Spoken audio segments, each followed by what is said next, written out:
Welcome to Feature Friday, where we explore the cool functions of our Roof Wizard software. Today I'd like to look at the situation where we're fitting battens to a roof, but more specifically counter battens, where we might be retrofitting a roof to an old roof. We don't wish to interrupt the business below, and we need to install counter battens. So how do we do that? The first thing we look at is, well, we take a roof, there's our simple roof, and we do our usual checks of showing the dimensions and what have you.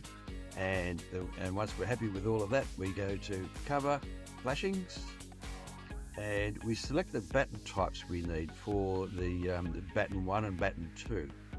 So we use the usual method for installing battens 1, so we set the batten spacings.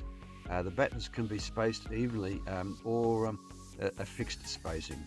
Spaced evenly means it will be evenly spaced between the ridge and eave up to maximum of whatever you're setting. In this case, I've set 3 feet. So we hit apply all, and our regular battens have been applied. But the way we get our counter battens installed, it's a bit of a fudge actually. We have a function here to install rafter or truss lines. So we specify the rafter spacing. So we might say 5'6", and we hit OK, and then read the prompts, and it says locate the roof plane. Well, I might want them on this plane, and then it says through what point. So we're going to align them through at that point there, and our rafters are installed. Now, once we've got the rafters, but what we actually don't want rafters, we want furlongs. So what we do is we simply use our change line type function, and I'm going to ignore all the stuff that's currently there, and I'm going to select batten 2, and then using the function of drawing a box, instead of starting from the top and coming down, I'm going to go from the bottom up and to the left, and you'll see it only selects the lines that are crossing into my pick box.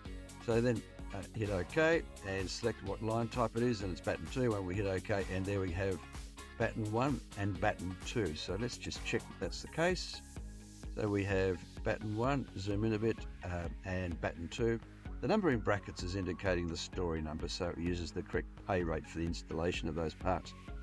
But now we've got batten 1 and batten 2 selected, we go back to cover, flashings, we've got the various batten types we need, and we hit generate, and it generates a cutting list for the entire job.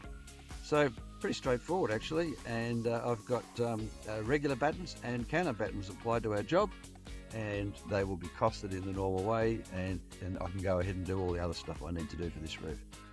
So that's Feature Friday for this week, and if you have any questions, or drop us an email, ray@applicad.com, and we'll be sure to look at your suggestions for future explanations of functions of our software. Have a great weekend, and we'll see you again Feature Friday soon.